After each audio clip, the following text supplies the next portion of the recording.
کو ہم نے تم پر احسان کیا ہے۔ اللہ اکبر۔ پھر فرمایا فویل للمصلین الذین هم عن صلاتهم ساہون۔ یہاں سے ان لوگوں کا زندگی کو بیان کیا رب نے جو منافقین ہیں۔ ظاہر میں تو اسلام کا لبادہ ہے، دینی لباس ہے، لیکن اندر سینے میں نفاق ہے، سینے میں وہ منافقت رکھتے ہیں۔ اللہ ان کی منافقت کو بیان فرما رہا۔ پہلی 3 آیات میں ان لوگوں کا ذکر کیا جو کافر ہیں، مشرک ہیں، جو دین کو جھٹلاتے ہیں، یوم جزا کو جھٹلاتے ہیں، ان کا تذکرہ کیا۔ اور آگے بھی ان آیات میں جو تذکرہ ہو رہا ہے وہ ان لوگوں کا تذکرہ ہے جو ہیں تو مسلمان، بظاہر وہ اسلام قبول کیے ہوئے ہیں لیکن اندر ان کے نفاق ہے۔ تو اللہ رب الجلال والإکرام نے ارشاد فرمایا فذلک الذی یدعو الیتیم ولا یحض علی طعام المسکین۔ اللہ فرماتا ہے یتیموں کو دھکا نہ دو، یتیموں کا خیال کرو۔ میرے اور آپ کے آقا صلی اللہ علیہ وآلہ وسلم قربان جائیں آپ کی عظمت و شان پر، آپ کی کیا مرتبہ ہے، آپ کا کیا مقام ہے۔ حضور نے فرمایا کہ یاد رکھو یتیم کے جو قلب کی نزاکت ہے اس کا بھی خیال رکھو۔ یتیم کو تکلیف پہنچانا تو بڑی دور کی بات ہے، غریب کو، نادار کو، مسکین کو اس کو تکلیف دینا تو بڑی ہی دور کی بات ہے، لیکن اس کے دل کو دکھا دینا یہ بہت بڑا جرم ہے۔ اس کے دل کا بھی خیال رکھو، کہیں اس کے دل کو ٹھیس نہ پہنچے اور اس کو کہیں کوئی پریشانی نہ ہو جائے۔ میرے نبی پاک صلی اللہ علیہ وآلہ وسلم عیدگاہ میں جا رہے ہیں عید پڑھانے کے لیے۔ آپ خود سوچیں کتنا عظیم اجتماع ہے، خوشی کا دن ہے، عید کا دن ہے اور عید حضور پڑھا رہے ہیں، حضور پڑھانے والے، حضور تیار ہو کے عیدگاہ کی طرف جا رہے ہیں۔ راستے میں ایک بچہ دیکھا رو رہا ہے۔ بیٹا کیوں روتے ہو؟ اللہ اکبر۔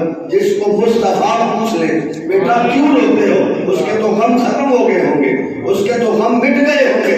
یا رسول اللہ صلی اللہ علیہ وسلم میں رو اس لیے رہا ہوں، آج میں لوگوں کو دیکھ رہا ہوں کہ باپ اپنے بیٹوں کو کاندھوں پہ بٹھا کے عیدگاہ کی طرف جا رہے ہیں، ماں پیار کر رہی ہے، کپڑے پہنا رہی ہے، زلفیں سنوار رہی ہے، خوشبو لگا رہی ہے۔ نہ میری ماں ہے نہ باپ ہے، آج خوشی کا دن ہے، ماں کو بھی یاد کر رہا ہوں، باپ کو بھی یاد کر رہا ہوں اور دل سے آنسو نکل رہے ہیں۔ میرے رسول پاک صلی اللہ علیہ وآلہ وسلم نے عیدگاہ جانے کی بجائے بچے کو گود میں اٹھایا اور حضور گھر لے گئے، جا کے کہا اے عائشہ اس بچے کو نہلا دو اور وہ لباس پہناؤ جو حضرت امام حسن و حسین نے پہن رکھا، اور اس کے سر میں کنگھی کرو، اس کو آنکھوں میں سرما لگاؤ، اس کو تیار کرو۔ اور ادھر صحابہ حضور کا انتظار کر رہے ہیں کہ حضور تشریف لا رہے ہیں، نہ جانے کیوں تاخیر کا شکار ہو گئے، لیکن قربان جائیں صحابہ نے یہ نہیں کہا کہ نہیں آئے تو کوئی بات نہیں۔ ان کو پتا تھا کہ یہ امام عام امام نہیں بلکہ یہ تو امام رسول ہے، یہ امام الانبیاء ہے۔ اللہ اکبر۔ صحابہ نے انتظار کیا۔ اس سے یہ بھی مسئلہ پتا چلا کہ اگر کبھی تمہارا امام لیٹ ہو جائے تو اس کا انتظار کرنا یہ ادب کا تقاضا ہے۔ اللہ اکبر۔ حضور سرور کائنات صلی اللہ علیہ وسلم جب بچہ تیار ہوا، حضور فرمایا بیٹا بتا اگر میں محمد تیرا باپ بن جاؤں، اللہ اکبر، عائشہ تیری ماں بن جائے اور سیدہ فاطمہ تیری بہن بن جائے اور حسن و حسین جو ہے وہ تیرے بھائی بن جائے تو کیا یہ تجھے رشتے قبول ہیں؟ یتیم نے کہا سوڑے کملی والے محبوب اگر یہ رشتے میرے ہو جائیں تو پھر مجھ سے اچھا کائنات میں اور میں راضی ہوں۔ حضور نے کاندھے پہ بٹھایا اس یتیم کو، اس کو حقارت سے ہی دیکھا، دھکا نہیں دیا، کیونکہ رب فرماتا ہے فَأَمَّا الْيَتِيمَ فَلَا تَقْهَرْ۔ محبوب سوڑیا یتیم کی جو ہے وہ عزت نفس تو ہی جانتا ہے، تو ہی نزاکت قلبی کو سمجھ سکتا ہے۔ میرے رسول پاک نے کاندھے پہ اٹھایا، بچہ حضور کے کاندھوں پہ سوار ہو کے جا رہا تھا اور آواز دے رہا تھا تو یتیم پر آج مزہ آ گیا، محمد نے اپنے کاندھوں پہ سوار کر لیا۔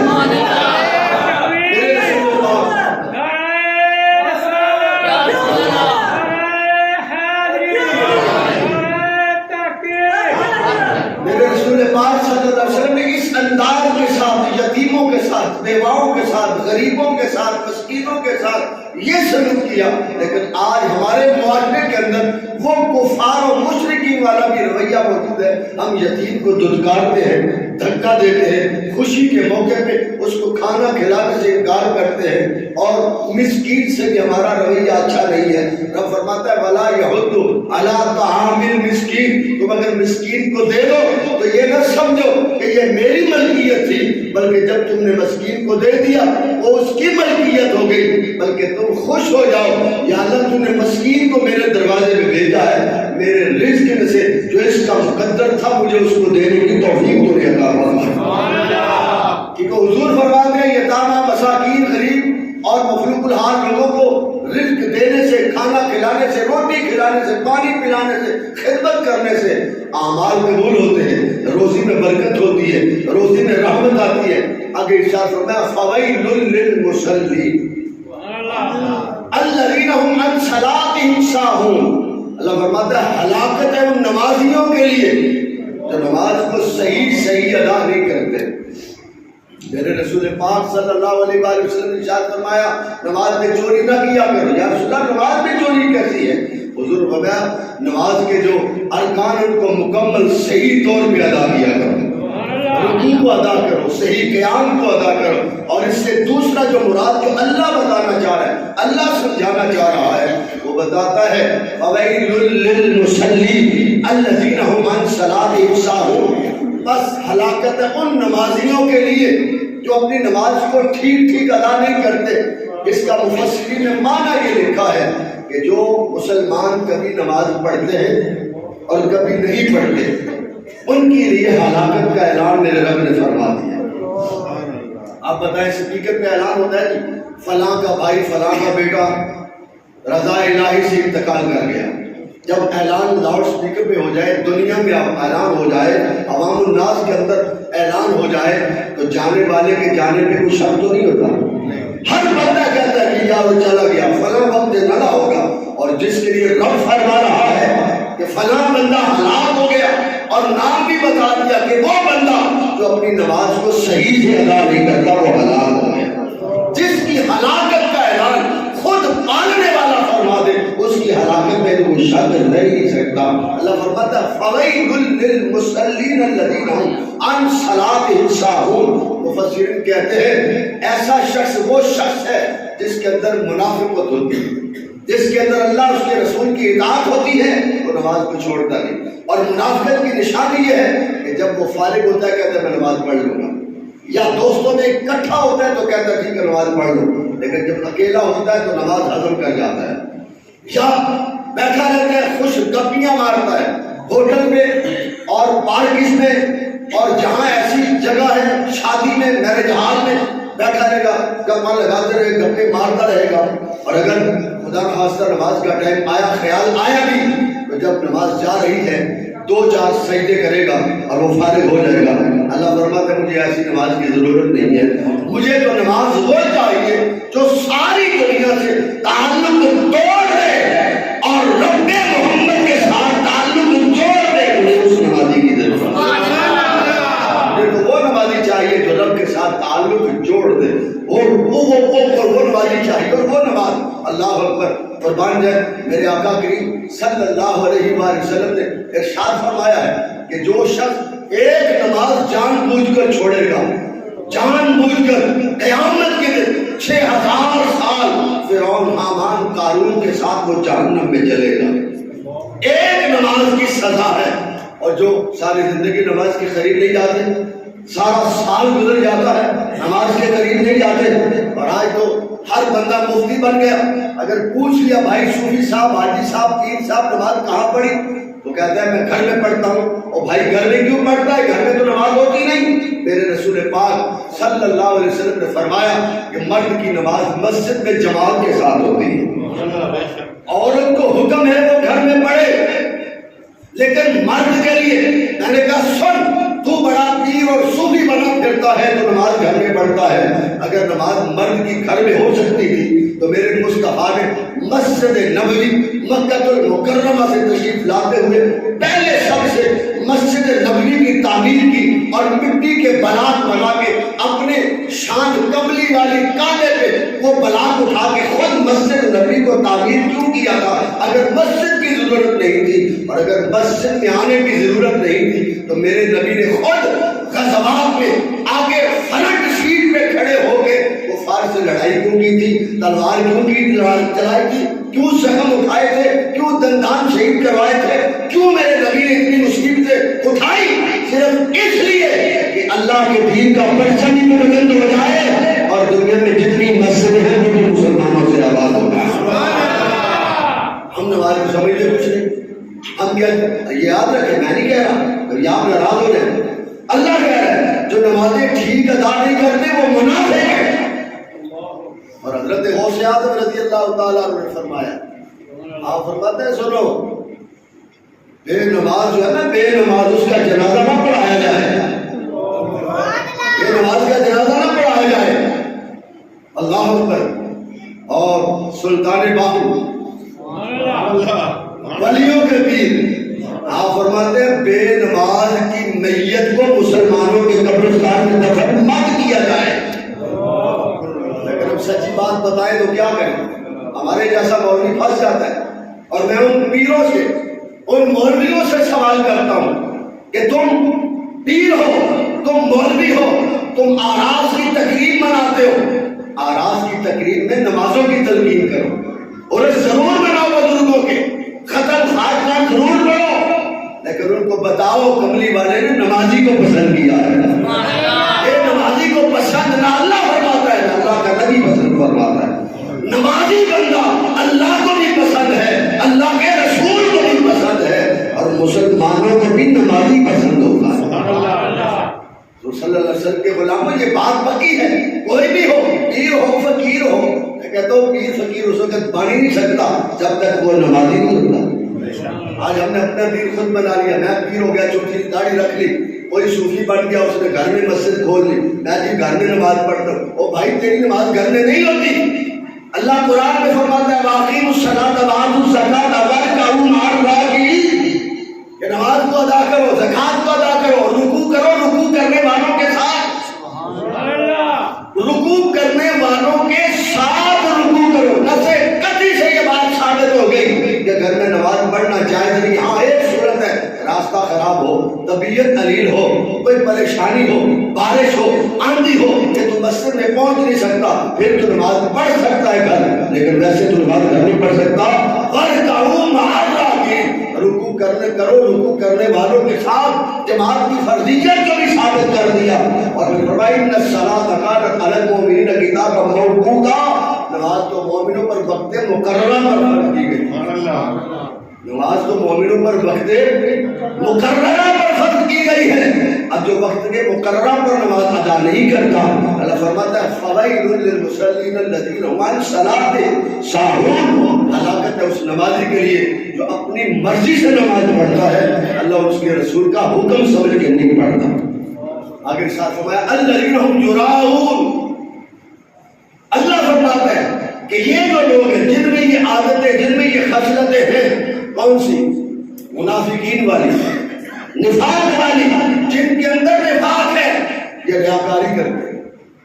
اگر نماز پڑھتے ہیں تو ریاکاری، زکات دیتے ہیں تو ریاکاری، یتیم کی مدد کرتے ہیں تو ساتھ میں 10 تصویریں بناتے ہیں، اگر کسی زلزلہ زدگان کو امداد دیتے ہیں تو ساتھ میں میڈیا بھی آتا ہے، تو جی تصویریں بناؤ، چوری صاحب آئے، ایم ایل اے صاحب، ایم پی اے صاحب آئے، آج فلاں خاندان کی اتنی انہوں نے خدمت کی ہے۔ اللہ فرماتا ہے خبردار الذین یراؤون، یہ وہ لوگ ہیں جو ریاکاری کرتے ہیں، یہ لوگوں کو دکھلاتے، یہ اللہ کو نہیں دکھلاتے، یہ اللہ کو راضی کرنے کے لیے نہیں کر رہے، یہ رسول اللہ کی اتباع کرنے کے نہیں کر رہے، بلکہ یہ تو ریاکاری کر رہے ہیں، دنیا کو دکھا رہے ہیں کہ دیکھو میرے پاس پیسہ ہے، میں اپنے پیسے سے نمائش کر رہا ہوں۔ یہ پیسے کی نمائش کرتا ہے، پیسہ لوگوں کو دکھاتا ہے اور پھر احسان جتاتا ہے یتیم کو اور غریب کو۔ جب وہ جوان ہو کہتا ہے کل میں نے تیرے دانتوں پہ ابھی تو ٹکڑے ختم نہیں، میں نے تجھے کھانا کھلاتا رہا، تو اس وقت بے روزگار تھا، میں تیری مدد کرتا رہا۔ اللہ فرماتا ہے یہ لوگ منافق ہیں۔ حق والے مولا کون ہیں؟ رسول اللہ صلی اللہ علیہ وسلم فرماتے حق والے وہ ہیں جو دے اور اللہ کی رضا کے لیے دے، زندگی میں بھول جائے کہ میں نے کسی کو کچھ دیا۔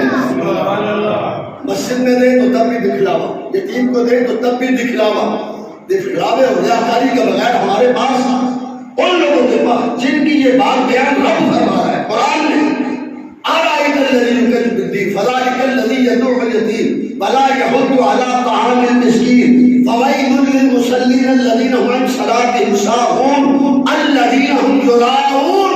اللہ فرماتے ہیں یہ سارے وہ پہلے تھے، وہ کافر و مشرک کی روش پر تھے، وَلَا يَحُضُّ عَلَىٰ طَعَامِ الْمِسْكِينِ تک وہ دین کو بھی جھٹلانے والے، روزے جزا کو بھی جھٹلانے والے، اور یہ جو لوگ ہیں یہ ریاکاری کرتے ہیں، یہ منافق لوگ ہیں۔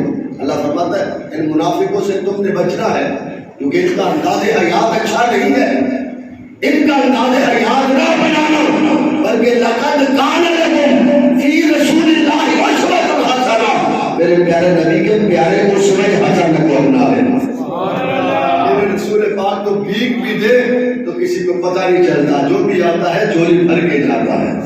حضرت امام حسن رضی اللہ تعالیٰ عنہ قربان جائے حضور کے نواسے، سیدہ خاتون جنت کے بیٹے ہیں، حضرت شیر خدا کے دولارے ہیں، امام حسین کے بڑے بھائی ہیں، جنت کے تارے ہیں، اللہ اکبر۔ حضرت امام حسن رضی اللہ تعالیٰ آپ گھر موجود ہے، دروازہ کھٹکا، فرمایا کون؟ کہا نہ سائل نہ سوال، کہا کیا بات ہے؟ کہا میری مجبوری ہے، پریشانی ہے، گھر میں میری ضرورت ہے، گھر میں میری ضرورت ہے، مجھے چاہیے، اشرفیاں چاہیے۔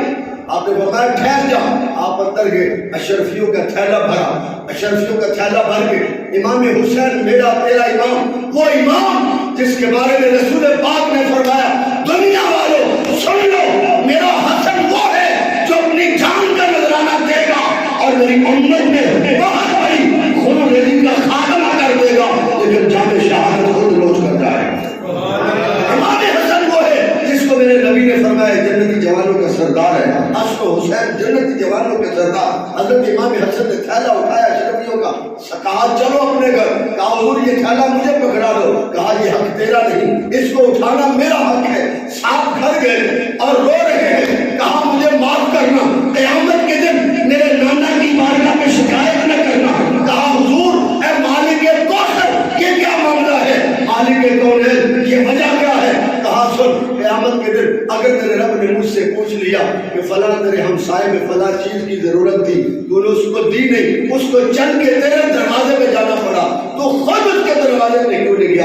امام حسن فرماتے ہیں میرا حق بنتا تھا کہ میرے محلے میں کسی کو ضرورت ہے وہ اس کی ضرورت کو پورا کروں۔ اللہ اکبر، یہ ہے میرے نبی کے گھرانے کی سیرت، یہ ہے میرے نبی کی تربیت، یہ ہے میرے خاندان نبوت کی تربیت۔ آج میری اور تیری زندگی لاپرواہی میں گزرتی ہے، خدا کی قسم اٹھاتا ہوں میں بھی خطا کار، تو بھی خطا کار۔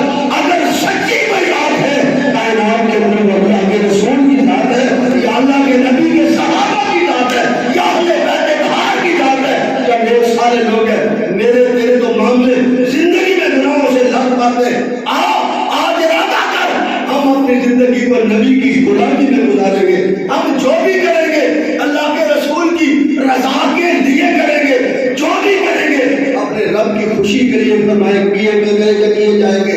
اللہ فرماتا ہے الذین یراؤن، ریاکاری نہ کر، پھر فرمایا وَيَمْنَعُونَ الْمَاعُونَ۔ اللہ اکبر۔ حضرت علی توجہ رکھنا ذرا، آخری بات پر اپنے دامن میں وسط نہیں کرتا، لیکن دو جملے آپ کی نظر، اس کا ترجمہ حضرت علی شیر خدا، حضرت ابن عباس اور حضرت محمد حنفیہ رضی اللہ تعالیٰ عنہ کہا کہ وَيَمْنَعُونَ الْمَاعُونَ کا جو ترجمہ ہے وہ زکوٰۃ ہے، لیکن مفسرین نے کہا، مفسرین نے فیصلہ کیا، اکابرین اہل سنت نے اس کا ترجمہ یہ کیا، محدثین نے اس میں نقطہ یہ رکھا کہ صرف یہی بات نہیں ہے بلکہ اس کے ساتھ ساتھ گھریلو وہ چیزیں جو روز مرہ استعمال ہونے والی ہیں۔ اللہ فرماتا ہے میرے غلاموں کی، میرے نبی کے غلاموں کی، ایمان والوں کی شان یہ ہے ان سے استعمال کی چیزیں مانگی جائیں تو ہو تو چھپا کے نہ رکھیں، انکار نہ کرے، بلکہ اپنے عزیز دوستوں کو، اپنے ہمسایوں کو،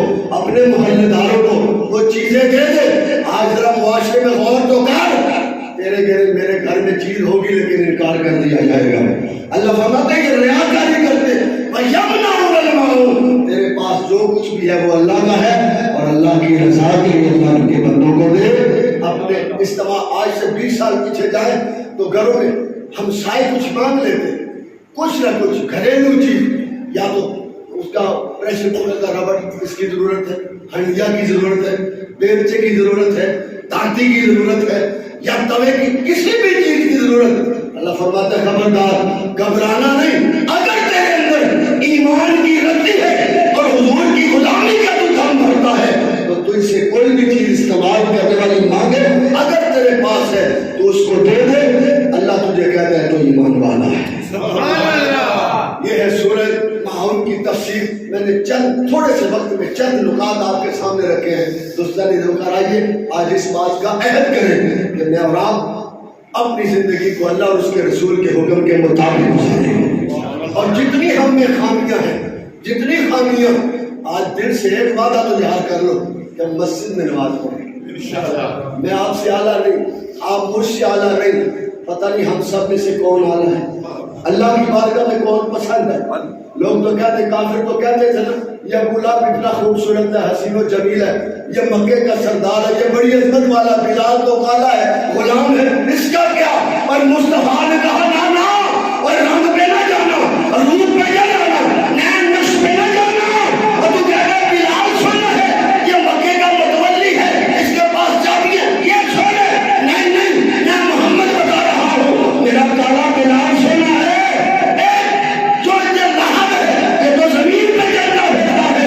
میرا کالا بلال جنت میں جوتے سمیت دوڑ رہا ہے۔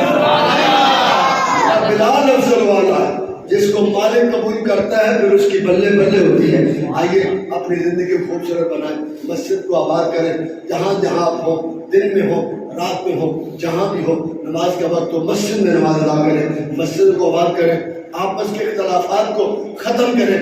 یہ جو بیماری آ گئی نا، میں اچھا، وہ مجھ سے کم تر، وہ فلاں اچھا، میں اس سے کم تر، اس بات سے نکلے۔ اللہ فرماتا ہے یہ منافقوں کی نشانی ہے، منافقوں کی صف سے اپنے آپ کو میں بھی اور آپ بھی نکالیں، ایک دوسرے کی عزت کریں اور دین کے اوپر عمل کر کے اپنی زندگی کو چار چاند لگائیں۔ اللہ میری کی بارگاہ میں دعا کرتا ہوں اللہ مجھے عمل کی توفیق دے۔ آپ ارادہ کرتے ہیں کہ نماز کی پابندی کریں گے، مسجد میں آ کے نماز پڑھیں، گھر میں ایک نماز کا ثواب ہوگا۔